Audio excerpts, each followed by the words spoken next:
Assalamualaikum warahmatullahi wabarakatuh. Mahasiswa Prodi Bimbingan Konseling, pertemuan pertama kali ini kita akan mencoba membahas praktikum konseling kelompok sebagaimana yang Anda ikuti sekarang, bahwa praktikum konseling kelompok merupakan salah satu layanan yang ada dalam program besar bimbingan dan konseling. Ya, nanti kita bicarakan lebih lanjut. Kenapa harus ada praktikum konseling kelompok atau layanan konseling kelompok? Pertemuan kali ini atau tujuan pertemuan pertama kali ini adalah diharapkan mahasiswa memahami landasan dasar bimbingan dan konseling. Yang kedua, mahasiswa memahami pengertian konseling kelompok. Yang ketiga, mahasiswa memahami perbedaan konseling kelompok dan bimbingan kelompok. Yang keempat, mahasiswa memahami tahapan pelaksanaan layanan konseling kelompok. Nah, jadi maksud tujuan ini adalah mengantarkan Anda kepada pemahaman yang lebih lanjut, karena diharapkan nanti setelah pertemuan pertama dan kedua, ketiga dan empat dan seterusnya, Anda harus membentuk kelompok, membuat tugas praktikum konseling kelompok. Tentunya harus dipahami bagaimana pelaksanaan layanan bimbingan kelompok ini, yang harus kita pahami bagaimana tahapan-tahapan pelaksanaannya.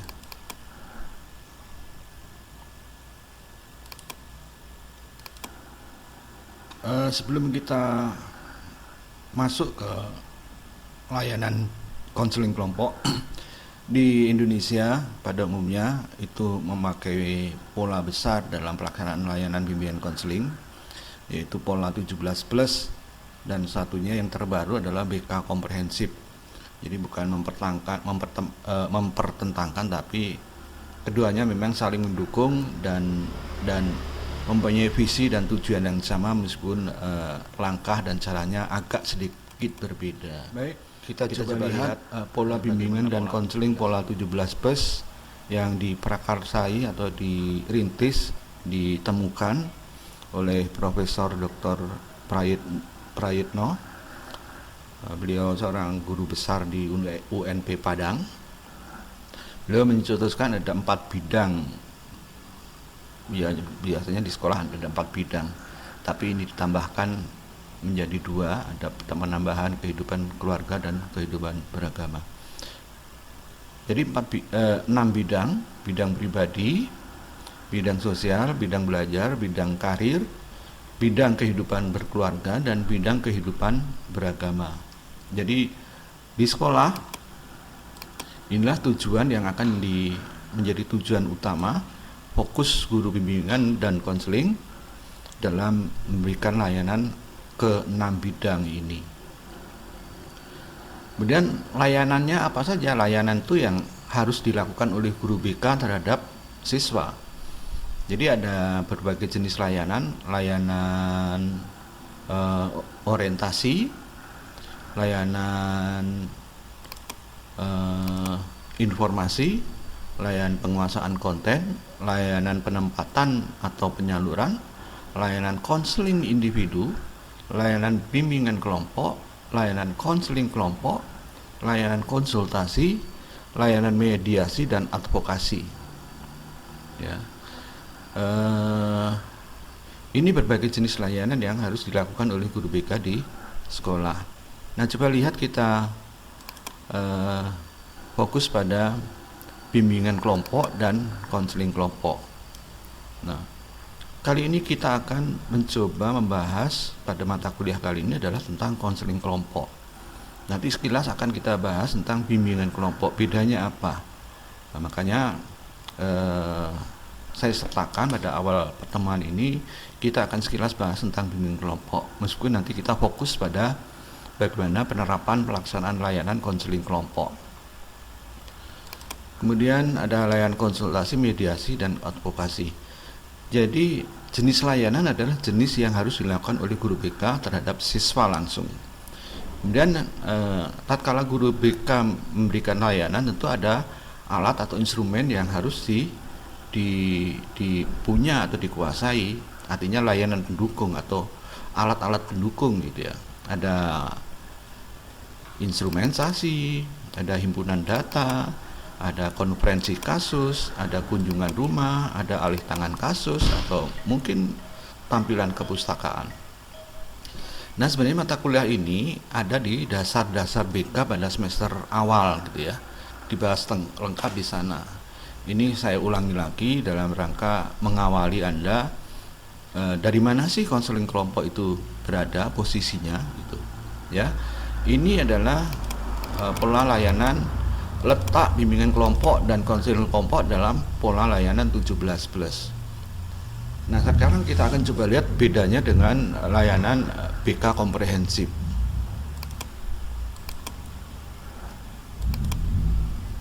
Nah, pada dasarnya layanan komprehensif mempunyai langkah yang agak sedikit berbeda, pola yang berbeda, di mana polanya seperti ini.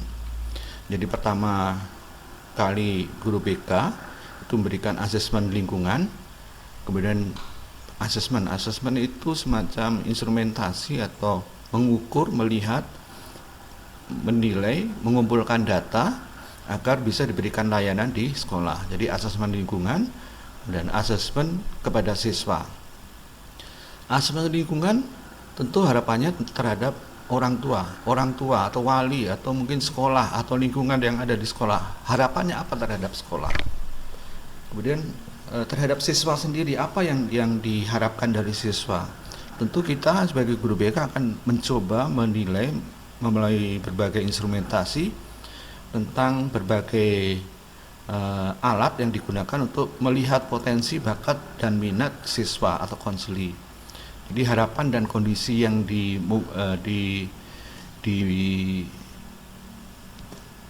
ingin dimaksimalkan kepada siswa atau konseli itu apa?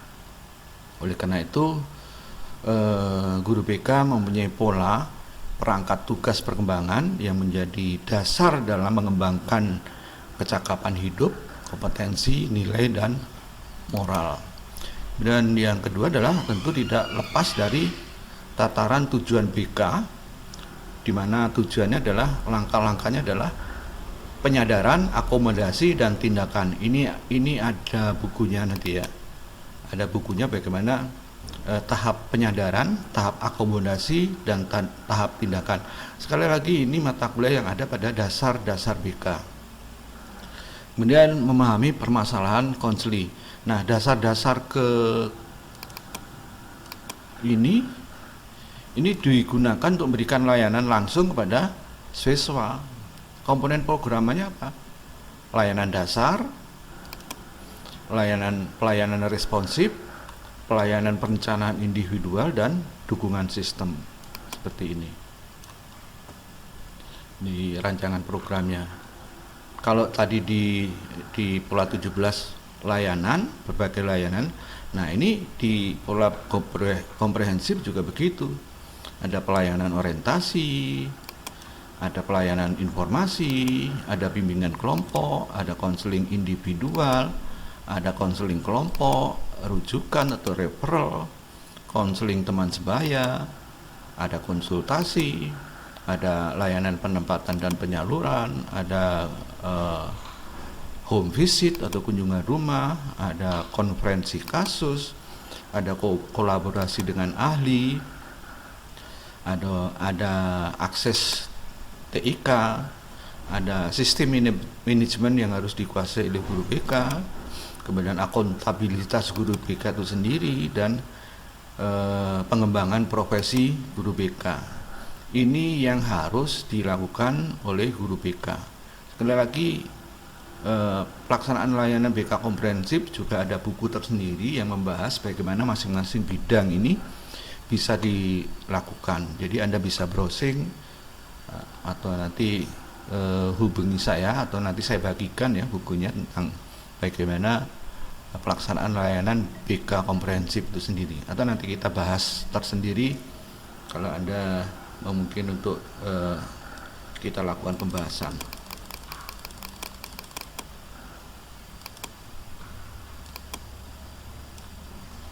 Kemudian kita lanjut karena kita akan membahas bagaimana pelaksanaan BK komprehensif di sekolah. Kita sudah bukan meninggalkan, tapi ada jejak-jejak yang harus dilanjutkan oleh BK konseling pola 17 ya. Kita coba lihat meneruskan pola pelaksanaan BK komprehensif. Apa sih pelayanan dasar itu? Tadi disebutkan ada pelayanan dasar ini ya, pelayanan dasar, pelayanan responsif, pelayanan perencanaan individual, dan dukungan sistem. Kita coba lihat pelayanan dasar itu apa. Pelayanan dasar adalah layanan bantuan kepada peserta didik melalui kegiatan-kegiatan kelas atau di luar kelas yang disajikan secara sistematis dalam rangka membantu peserta didik untuk dapat mengembangkan potensinya secara maksimal atau optimal. Coba perhatikan di sini sistematis, artinya pelaksanaan layanan kepada siswa tidak boleh dilakukan sembarangan karena harus didahului dengan instrumentasi, pengamatan, observasi, dan lain sebagainya. Tentu tidak terkait dengan bagaimana pengembangan, langkah-langkah pengembangan diri siswa. Nah, secara sistematis. Kemudian yang kedua, tujuan layanan ini adalah untuk membantu peserta didik agar memperoleh perkembangan yang normal, memiliki mental yang sehat, memperoleh keterampilan hidup yang dapat dilakukan melalui strategi layanan klasikal dan strategi layanan kelompok. Nah, sekali lagi bahwa BK diharapkan untuk memberikan layanan klasikal dan juga layanan kelompok. Layanan klasikal apa? Ya, layanan yang mengharuskan guru BK memberikan layanan kelompok di kelas, di depan kelas gitu. Materinya apa? Materi tentang layanan orientasi, informasi, dan sebagainya. Itu yang harus dilakukan guru BK. Ini yang menjadi polemik sekarang, bahwa layanan klasikal atau sekolah atau paradigma guru yang ada di sekolah itu tidak paham bagaimana diasumsikan guru BK itu ya tidak masuk kelas gitu. Padahal ini layanan penting harus diberikan kepada guru BK untuk masuk ke kelas dalam rangka memberikan informasi, layanan orientasi dan sebagainya yang diwajibkan dalam buku panduan pelaksanaan layanan bimbingan konseling di sekolah. Kemudian yang berikutnya layanan kelompok. Nah, artinya apa? Kaitannya dengan materi konseling kelompok kali ini bahwa kita diharuskan bisa memberikan layanan kelompok, baik bimbingan kelompok dan konseling kelompok. Ya. Jadi saya lanjutkan, itu terkait dengan pelayanan dasar. Berikutnya, apa tuh layanan responsif? Kalau melihat tekstualnya, responsif artinya respon langsung, segera diberikan layanan. Ya tentu terkait masalah-masalah yang sifatnya segera harus diberikan layanan. Apa sih layanan responsif? Yang pertama, pelayanan bantuan bagi peserta atau konseli yang memiliki kebutuhan atau masalah yang memerlukan bantuan segera. Misalnya dia bermasalah, sedang ada masalah tertentu pribadi maupun kelompok. Pribadi artinya dia ada masalah pribadi psikis, atau dia ada masalah dengan kelompok kawannya dan sebagainya. Itu guru BK memberikan layanan konseling individual secara cepat dan segera. Kemudian yang kedua, layanan responsif berupa konseling individual dan konseling kelompok. Jadi konseling individual dan konseling kelompok. Kemudian referral, ya, layanan referral. Kemudian 4, kolaborasi dengan guru mata pelajaran dan wali kelas. Jadi kaitannya dengan sinergi antara guru BK dan wali kelas, disebutkan di sini bahwa idealnya guru BK memang harus selalu kooperasi dengan seluruh stakeholder yang ada di sekolah, kepala sekolah, wali kelas, PU dan sebagainya. Ini juga disebutkan kolaborasi dengan orang tua. Ini juga disebutkan kolaborasi dengan pihak terkait di luar sekolah. Konferensi kasus. Jadi konferensi kasus adalah layanan guru BK yang membahas secara spesifik masalah yang krusial yang segera perlu dibicarakan dengan kepala sekolah, wali kelas dan sebagainya. Kemudian terkait dengan layanan responsif, masalah yang harus segera ditangani, dilakukan kunjungan rumah atau home visit. Kemudian ada konsultasi problem atau konsultasi masalah. Berikutnya perencanaan individual, ini terkait dengan karir. Yang pertama, bantuan kepada peserta didik agar mampu membuat dan melaksanakan perencanaan masa depannya berdasarkan pemahaman akan kekuatan dan kelemahan yang dimiliki oleh klien atau siswa. 2. Tujuan layanan ini adalah agar peserta didik dapat memiliki kemampuan untuk merumuskan tujuan, merencanakan atau mengelola pengembangan dirinya, baik menyangkut aspek pribadi, sosial, belajar maupun karir. Nah, ini penting sekali layanan ini diberikan kepada siswa karena banyak kasus terjadi siswa banyak tersesat pada jurusan yang tidak disukai. Ini apa? Karena dia tidak diarahkan atau kurang konsultasi dengan guru BK untuk melihat potensi yang ada dimilikinya, kekuatan yang dimilikinya, dan kelemahan yang dimilikinya agar mencapai tujuan karir di masa depan. Jadi banyak kasus setelah SMA atau SMK mau kemana bingung mau berkarir, memilih jurusan dan sebagainya, ternyata hanya dipengaruhi oleh teman dan sebagainya tanpa melihat potensi yang dimiliki oleh dirinya sendiri. Saya lanjutkan dengan dukungan sistem. Guru BK di sekolah itu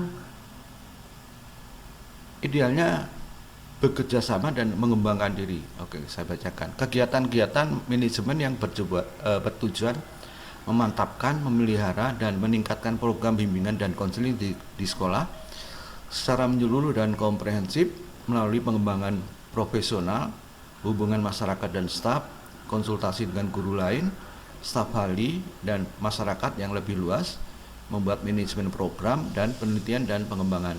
Dukungan sistem intinya kolaborasi guru BK untuk pengembangan profesional, ikut pelatihan, ikut diklat, ikut seminar dan sebagainya agar pemahaman kemampuan guru BK menjadi lebih profesional lagi. Nah, ini ada alokasi pemilahan layanan di berbagai jenjang pendidikan, di SD atau MI, di SMP dan SMA. Tadi disebutkan ada 4 bidang layanan dasar, layanan responsif, perencanaan individual dan dukungan sistem. Jadi di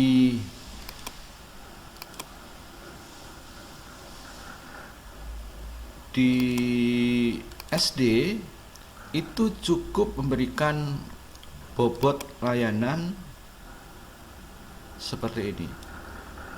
Layanan dasar yang berupa klasikal dan sebagainya itu mempunyai bobot yang lebih besar. Jadi layanan klasikal, bimbingan kelompok dan sebagainya di tingkat jenjang SD itu mempunyai bobot yang lebih besar. Berbeda misalnya layanan yang harus dilakukan di jenjang yang lebih tinggi, di SMP menjadi berkurang, kemudian masuk ke jenjang SMA berkurang lagi menjadi 25-35%. Ini artinya apa? Bahwa jenjang pendidikan dasar SD itu lebih banyak pemberian layanan yang sifatnya klasikal dan kelompok. Tapi pada jenjang pendidikan yang lebih tinggi, layanan pribadi, perencanaan individual, nah ini menjadi lebih besar. Nah, seperti ini, berbeda. Ya, jadi Semakin tinggi jenjang pendidikan, semakin tinggi layanan perencanaan individu. Saya lanjutkan, kita masuk pada konsep dan prinsip dasar bimbingan dan konseling kelompok. Jadi dua makna kalimat ini menjadi dua mata kuliah ya. Bimbingan kelompok atau konseling kelompok ya. Bimbingan kelompok dan konseling kelompok, meskipun kita nanti fokus pada konseling kelompok, tapi tidak ada salahnya kita nanti sekilas akan membahas apa sih bimbingan kelompok itu. Konsep dan prinsip dasar konseling kelompok kita singkat KKP. Bimbingan kelompok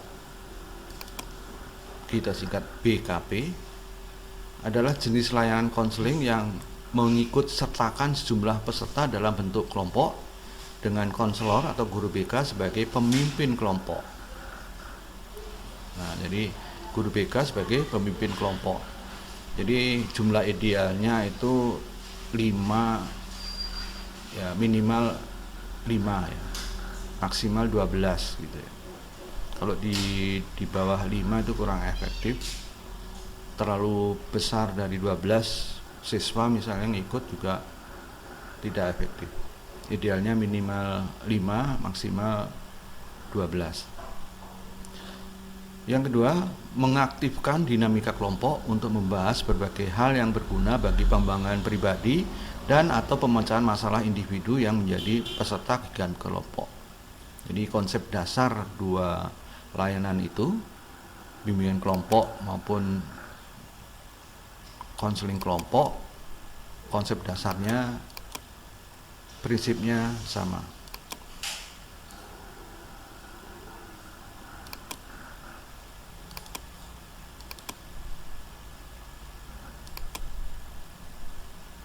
Bimbingan kelompok atau BKP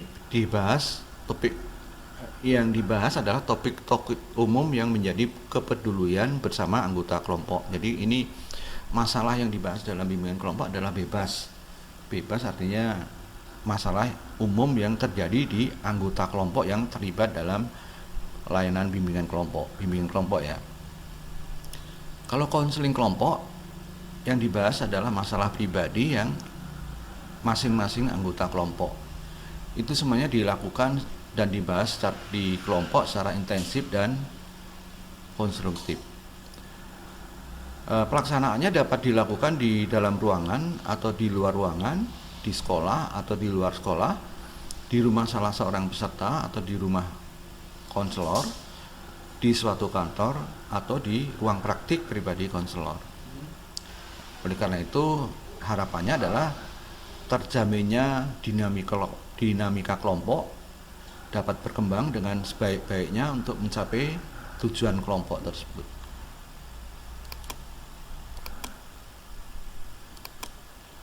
Tujuannya apa?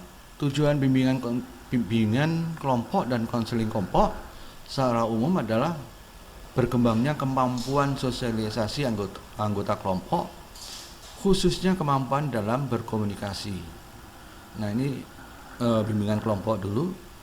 Tadi sudah disebutkan bahwa masalah yang dibahas adalah membahas topik-topik tertentu yang mengandung permasalahan aktual dan menjadi perhatian anggota kelompok. 2. Melalui dinamika kelompok yang intensif, pembahasan topik-topik itu mendorong pengembangan perasaan, pikiran, persepsi, wawasan, dan sikap yang menunjang diwujudkannya tingkah laku yang efektif. Kemudian meningkatkan kemampuan komunikasi, verbal maupun non-verbal.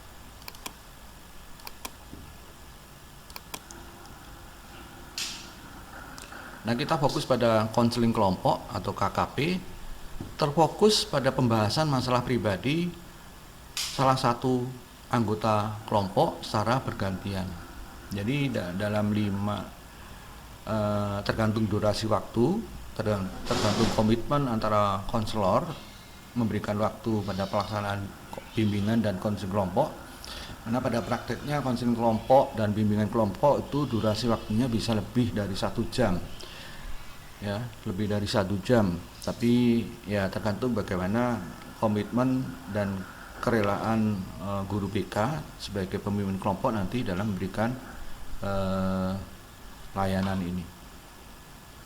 Ini masalah yang dibahas adalah seluruh anggota kelompok, tergantung durasi waktunya. 2, melalui layanan kelompok yang intensif.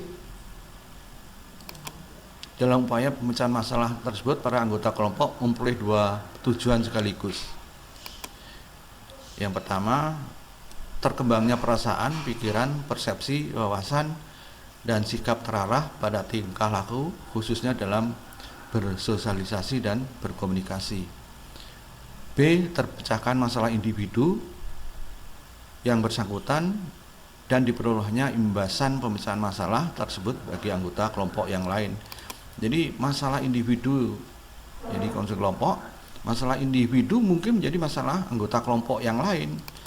Jadi begitu dalam pelaksanaan konseling kelompok ini. Kita lanjutkan. Tahapan bimbingan kelompok dan konseling kelompok sama. Yang pertama tahap pembentukan, yang kedua tahap peralihan, yang ketiga tahap ketiga adalah tahap kegiatan, yang keempat adalah tahap pengakhiran. Nanti pertemuan kedua kita akan coba buatkan video tentang bagaimana contoh pelaksanaan layanan konseling kelompok itu, sehingga pada pertemuan ketiga nanti Anda sudah praktek secara kelompok masing-masing. Nanti minggu kedua nanti kita bentuk kelompoknya, tugas untuk praktek pelaksanaan konseling kelompok. Nah, ini tadi ada tahap pembentukan, tahap peralihan, tahap kegiatan, tahap pengakhiran. Tahap pembentukan itu bagaimana? Tahap pembentukan adalah tahap pengenalan diri, tahap pelibatan diri, tahap pemasukan diri dalam kelompok. Tujuannya apa? Agar anggota memahami pengertian dan kegiatan dalam rangka bimbingan kelompok atau konseling kelompok. Tujuan berikutnya adalah tumbuh suasana kelompok. Yang ketiga, tumbuh minat anggota mengikuti kegiatan kelompok. Berikutnya, tumbuh saling mengenal, percaya diri, menerima, membantu antar anggota kelompok. Berikutnya, dimulainya pembahasan tingkah laku dalam kelompok. Nah, kegiatannya apa? Guru BK atau konselor sekolah menjelaskan pengertian kegiatan kelompok dalam rangka bimbingan kelompok atau konseling kelompok. Kemudian menjelaskan cara-cara dan azas kegiatan kelompok, kemudian saling memperkenalkan diri, kemudian menggunakan teknik dan atau permainan tertentu yang menghangatkan suasana. Ini tahap awal pembentukan.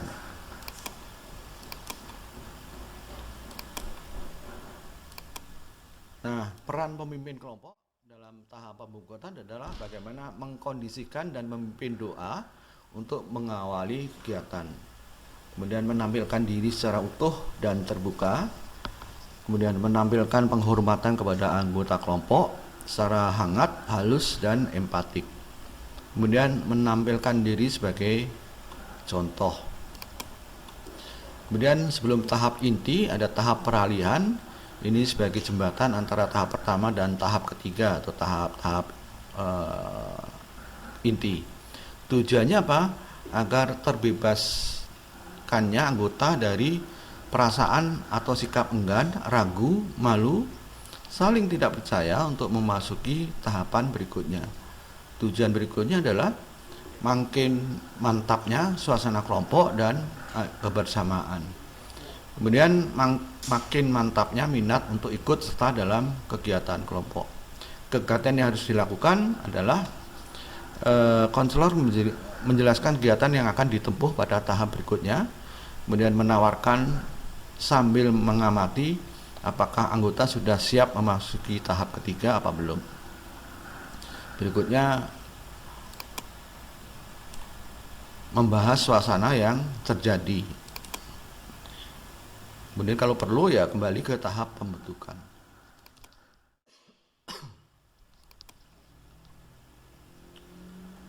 Tahap peralihan, tahap pemimpin kelompok.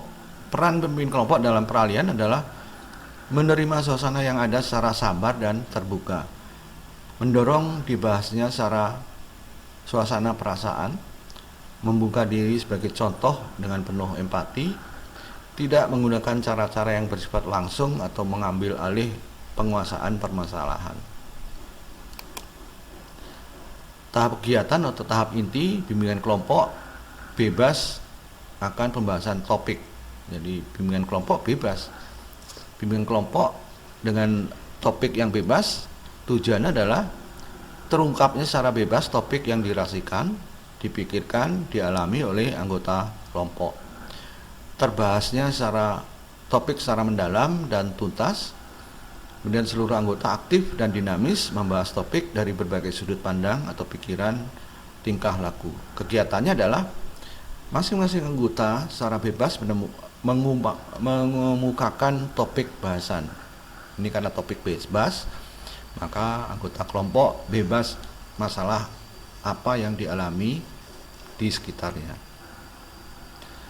Kemudian menetapkan topik yang akan dibahas. Jadi konselor atau pemimpin kelompok menetapkan kelompok yang memang urgen dan perlu saat itu harus dibahas. Anggota kelompok membahas topik secara menyeluruh dan mendalam. Berikutnya kegiatan selingan.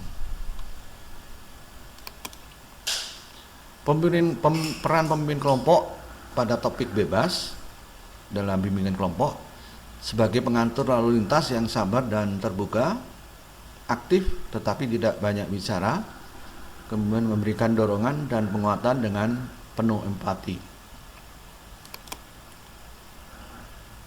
Tahap kegiatan bimbingan kelompok pada tugas pembahasan tugas pada topik tugas.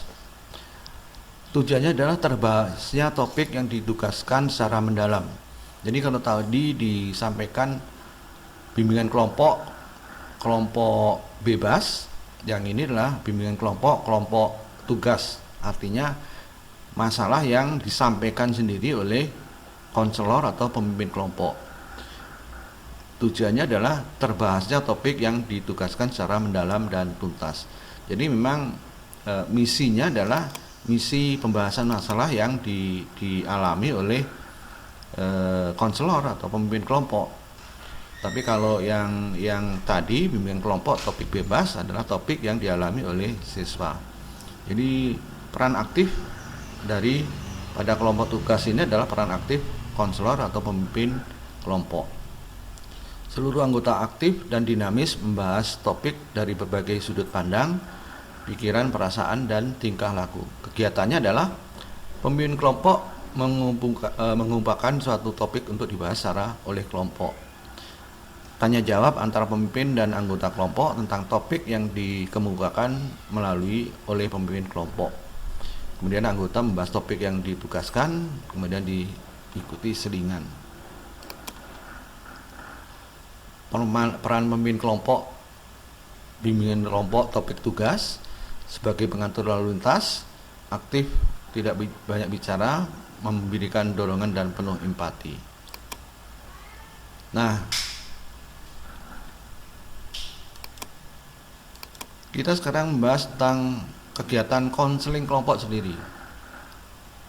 Jadi kalau konseling kelompok itu adalah masalah pribadi yang dialami oleh anggota kelompok.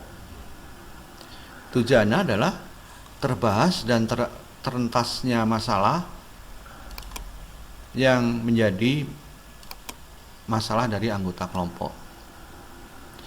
Seluruh anggota aktif dan dinamis menganalisis masalah anggota kelompok serta mencari bagaimana pemecahan yang mungkin diperlukan.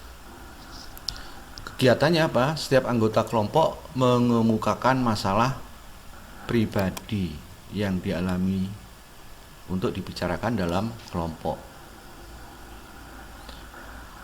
Kelompok menetapkan masalah yang dibahas dan dientaskan, baik yang pertama maupun yang kedua. Jadi pada konseling kelompok ini seluruh anggota kelompok menyampaikan masalah pribadinya, kemudian anggota kelompok memprioritaskan mana masalah yang sangat urgen dan perlu dibahas dalam durasi waktu yang terbatas. Anggota kelompok menentukan masalahnya yang dibahas, kemudian menjelaskan gambaran masalah yang dialami secara lebih rinci. Seluruh anggota kelompok membahas masalah anggota kelompok yang bertanya, kemudian menjelaskan, menganalisis, mengkritisi, dan menyarankan dan sebagainya. Klien diberi kesempatan untuk merespon. Jadi klien artinya anggota kelompok yang sedang dibahas dalam kelompok tadi diberikan kesempatan untuk merespon masukan dari anggota kelompok yang lain.